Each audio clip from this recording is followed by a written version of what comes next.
முதல் கட்ட கள ஆய்வுல உண்மைகளை உறக்க சொன்னோம், மக்கள் நேரடியாக சந்திச்சு. அது மேலே இரண்டாம் கட்ட கள ஆய்வுகளில் தஞ்சை சட்டமன்ற தொகுதிக்கு வரும்போது நிறைய பிரச்சனைகளை மக்கள் முன்வைக்கிறாங்க. இப்போ திமுக வேட்பாளராக இருக்கிற சன் ராமநாதனை பற்றி அவர் கிட்டத்தட்ட 98% பணிகளை நான் மாநகராட்சியில் நிறைவேற்றிருக்கேன் அப்படின்ற மாதிரிலாம் அறிக்கைகளில் சொல்கிறாரு.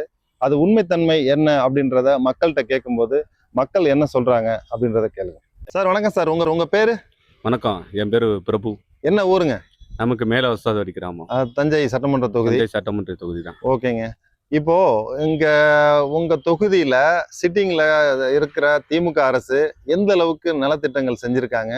இப்போ இருக்கிற வேட்பாளர் சன் ராமநாதன் இருக்காரு இல்லையா, ஆமா, அவரு எந்த அளவுக்கு இந்த தொகுதியில மாநகராட்சியோட செயல்பாட்டுல எந்த அளவுக்கு அவர் பண்ணியிருக்காரு, அது கொஞ்சம் சொல்ல முடியுமா? இல்ல கண்டிப்பா நம்ம சொல்லணும் அப்படின்னா, இந்த மேயர் ஒரு 3 வருஷம் ஆச்சு. 3 வருஷம் பாத்தீங்கன்னா இந்த மாநகராட்சியில் 51 வார்டுலயும் எந்த அளவுக்கு ஒரு ஊழல் செய்யக்கூடாதோ அந்த அளவுக்கு ஒரு ஊழல் செஞ்சு அரசாங்கமா நீ பண்ணிட்டு இருக்காங்க. ஏன் அப்படின்னா, மாநகராட்சியில இருக்கிற பாத்தீங்கன்னா ஒவ்வொரு விஷயங்கள், நிறைய விஷயங்கள் இருக்கு. 51 வார்டுலயும் பாத்தீங்கன்னா நிறைய விஷயங்கள் இருக்கு.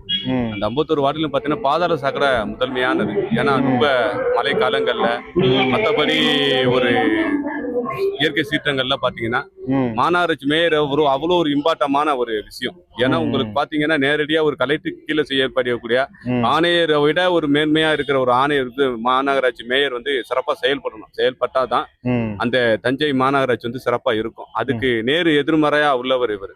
எப்படின்னு பாத்தீங்கன்னா, மக்கள்கிட்ட நல்ல பேரு கிடையாது. அதனால அந்த வேட்பாளர் இன்னைக்கு அறிவிச்சதுனால தஞ்சாவூர் சட்டமன்றத்துல அவருக்கான பாத்தீங்கன்னா வேலைப்பாடுகள் குறைவா தான் இருக்கு. மக்கள்கிட்ட சரி, மக்களாவும் சரி. 98% மாநகராட்சியில நான் கிளியர் பண்ணி வச்சிருக்கிறேன். இல்ல அப்படிலாம் இல்ல. அதெல்லாம் அறிக்கையில பாத்தீங்கன்னா போட்டு தகவல் உரிமை சட்டத்துல ஒவ்வொரு துறையிலும் தகவல் உரிமை சட்டத்துல போட்டு அறிக்கை எடுத்து பாத்தீங்கன்னா எல்லாமே இப்ப நடக்கிற அந்த தரம்ஸ் டிஎம்கே ஆட்சிக்கு பாத்தீங்கன்னா ஆப்போசிட்டா தான் இருக்கும். ஏன்னா ஒரு மேயர் அதான் சொல்றேன், கண்டிப்பா கிடையாது. ஒரு எந்த துறையில எல்லாம் ஊழல் பண்ணக்கூடாது அத்தனை ஒரு துறையுமே பாத்தீங்கன்னா சாதாரண ஒரு குப்பைக்குழியில இருந்து குப்பை அல்றதுல இருந்து ஒவ்வொரு துறையிலுமே ஊழல் சார்ந்த ஒரு இதுதான். அதனால சரியான மேயரா இருக்கிற அவர் அந்த மேயராவே சரியா இல்ல. இப்ப நீங்க ஒரு சட்டமன்ற உறுப்பினரா அவரை தேர்ந்தெடுத்தீங்கன்னா அதுவும் சரியா இருக்குமானா கேள்விக்குறிதான். அதனால மக்கள் சிந்தித்துதான் அந்த வரிசையை கொஞ்சம் செயல்படணும். எந்த ஒரு கட்சி அரசும் நம்மளோட நிர்வாகத்தன்மை சரியான ஒரு வேட்பாளரை தேர்ந்தெடுத்து நம்ம சட்டமன்றத்துக்கு அனுப்பினா மட்டும்தான் தஞ்சை மாநகராட்சியில சிறப்பான ஆட்சியை கொடுக்க முடியும். இங்க பிஜேபிக்கான வெற்றி வாய்ப்புகள்லாம் எப்படிங்க இருக்கு? இல்ல, உங்களுக்கு பிஜேபியை ஒரு வாட்டியாவது அவங்க உள்ளாட்சி தேர்தலையோ ஒரு எம்பி தேர்தலோ எம்எல்ஏ தேர்தலையோ அவங்க வெற்றி வாய்ப்பு சூடுனாதான் உங்களுக்கு அது சிறப்பா இருக்கா இல்லையாங்கிறது தெரியும்.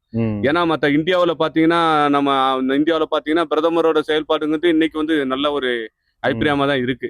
அதனால உங்களுக்கு பாத்தீங்கன்னா பிஜேபி ஒரு வாட்டி கொடுத்து பார்த்தா தான் தெரியும். அதனால மக்கள் நிலைமையில பிஜேபியை கண்டிப்பா ஒரு முறை இந்த வாட்டி கொடுப்போம். மக்கள் எந்த அளவுக்கு ஆதரவு தராங்க பிரச்சாரத்துக்கு போகும்போதெல்லாம்? இல்ல, கண்டிப்பா கொடுக்குறாங்க. ஏன்னா உங்களுக்கு தெரியும் பாத்தீங்கன்னா சாதாரண மக்களா நான் என்ன சொல்றேன் வரேன்னா, ஒரு பிரச்சாரத்துக்கு போகும்போது அங்க இருக்கிற கூட்டத்தை வச்சோ இதை வச்சோ எல்லாம் பண்ண முடியல. ஒரு சாதாரண மக்கள் நடந்து போகும்போது மக்களா இருந்து பார்க்கும்போது அவங்க பேசுற கல்ச்சரை பற்றி பாத்தீங்கன்னா ஒரு வாட்டி இந்த வாட்டி பிஜேபி கவர்மெண்ட் கொடுக்குமே அப்படிங்கிற மாதிரி சொல்றாங்க. சூழ்நிலை மாறும். ஏன்னா ரொம்ப நாளங்கள் இல்ல. இன்னைக்கு எலெக்ஷனுக்கு பாத்தீங்கன்னா ஒரு 7-8 நாள் இருக்கு. பட் ரிசல்ட்டுக்குங்கிறது ஒரு 10-15 நாள் தான் இருக்கு. எல்லாமே மாற்றம் என்னைக்கும் நிரந்தரமா இருக்கு. நிலையான அந்த மேயர் கொடுத்தா எப்படி இருக்கும், அவர் வேட்பாளர் அறிவிச்சிருக்காங்க, அதுவே எங்க பெரிய பின்னடைவா இருக்கும். அதனால வேட்பாளருக்கு, பிஜேபி வேட்பாளருக்கு நல்ல எதிர்காலம் இருக்கு. பார்ப்போம்.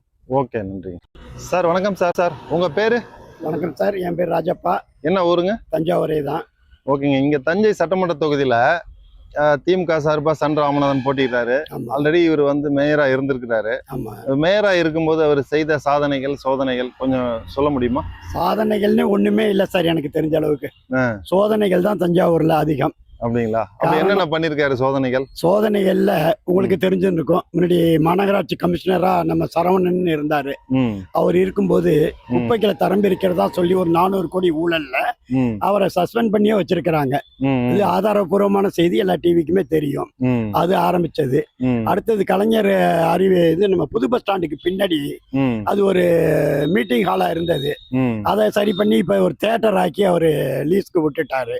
இன்னும் எனக்கு தெரிஞ்சு இங்க அருளானந்த நகர்ல பெரிய ஒரு மாநகராட்சி ஏரியாவை அதை இவர் எடுத்துட்டு அவர் ஒய்ஃபுக்கு தான் பத்திரம் பண்ணி இருக்கிறாரு. அந்த முதல்ல இருக்கிற பிளாட்டை விலை கூட முன்பக்கம் இருக்கிறத அதுவும் தெரிஞ்சது. ம், எல்லா பத்திரிகையிலும் வந்த செய்தி இது ஒன்றும் பொய் இல்லை. ம், ம், பிடிக்காதவரும் இல்லை எங்களுக்கு ஒன்று, நான் பப்ளிக் தான் அது. ம். ரெண்டாவது இப்போ கரந்தட்டாங்குடின்னு ஒரு பகுதி இருக்கு. ஆமா அந்த பகுதியில் ஒரு பெட்ரோல் பங்க் ஒன்று இருந்தது மாநகராட்சி. ஆ. அதை மூடிட்டாங்க. ஆனா இவர் ஒரு லீஸுக்கு வேற ஒருத்தர் பேர்ல எடுத்து ம், அதை இப்ப ரன்னிங்ல இருக்கிறது, அதுவும் எல்லாருக்கும் தெரியும். ம், மீன் மார்க்கெட் புதுசா ஒண்ணு கட்டி ம், அதை இப்ப பல லட்சம் ரூபாய்க்கு எல்லாருக்கும் 5 லட்சம் 10 லட்சம்னு வாடகைக்கு விட்டுட்டு ம், அதை அடி ஒண்ணு கூட ஊழல் இல்லாதது எதுவுமே கிடையாது. ம், ம். இப்ப எங்களுக்கு தெரிஞ்சே பல 100 கோடி இல்ல, நிறைய சொத்து சேர்த்திருக்காரு இந்த 4 வருஷத்துல மாநகராட்சியில. ம், ம். அது இப்ப சீட்டே கொடுத்திருக்க மாட்டாங்க. இந்த இதுல வர்றதும் ஒரு ரொம்ப ம். கஷ்டம், கஷ்டம்தான். ரொம்ப கஷ்டம். ஏன்னா இப்ப திமுக காரவங்களுக்கே இவரை பிடிக்கிறது இல்ல. திமுகவில் உள்ள பெரிய பெரிய இவருக்கு மூத்தவங்க எல்லாம் இருக்கும்போது இப்ப வந்து சிட்டிங் எம்எல்ஏ டிகேஜி நீலிமேகம் தான் இருக்கிறாரு. ஆமா அவருக்கு சீட்டு கொடுக்கல, அவர் மேல எந்த அலிகேஷனும் இல்ல அப்படின்ற மாதிரி எல்லாம் கேள்விகள் இருந்தது. ஆமா நிச்சயமா. அப்ப அவருக்கு வாய்ப்புகள் கொடுக்காம இவருக்கு கொடுத்ததோட பின்னணி என்னங்கய்யா? பின்னணி இது ஜாதியை பத்தி சொல்லக்கூடாது. சமூக நீதி கட்சின்னு திமுக ம், பெரிய பிரச்சாரம்லாம் பண்ணிக்குவாங்க. ம், ஆனா சமூக நீதிக்கு எதிரான கட்சி அது.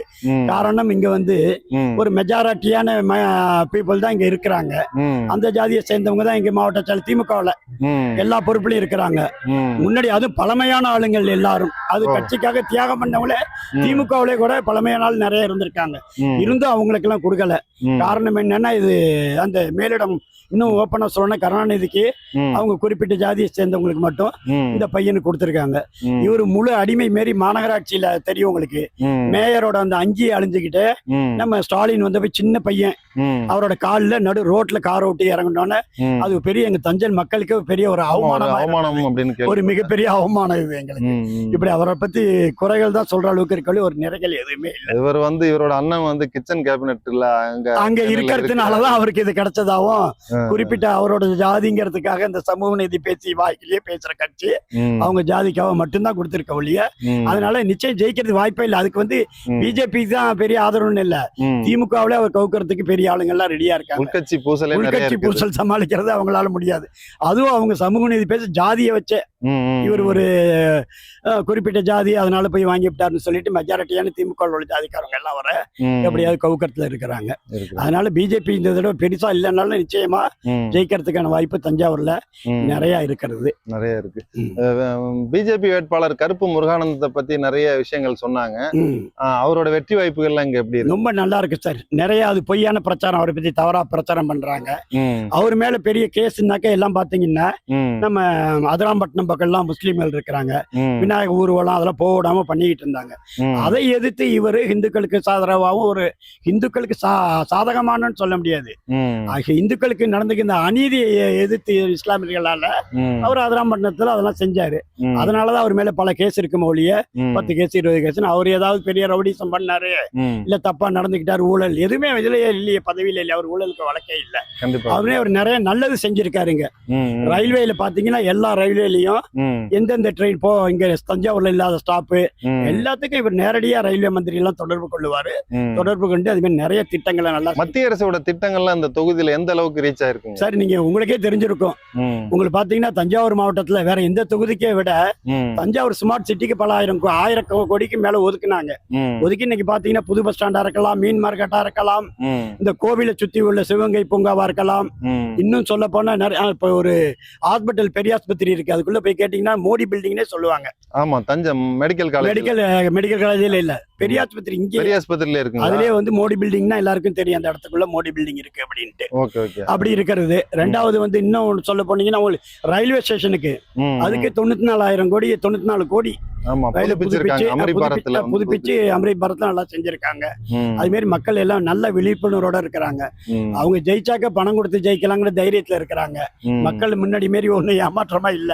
இப்ப ஏன்னா மீடியாக்கள் முள்ளையெல்லாம் திமுக கையில இருந்துச்சு, ம், வெறும் பத்திரிகையும் டிவியும் திமுக காரங்கள்ட்ட இருந்துச்சு, அவங்க சொன்னதை கேட்டுக்கிட்டு இருந்தாங்க. ம், இப்ப ஒவ்வொருத்தர் செல்போன்லயும் டிவி இருக்கிறது, ம், அதனால அவங்க எல்லாம் இந்த ஏமாத்துற வேலையெல்லாம் மாறி போச்சு.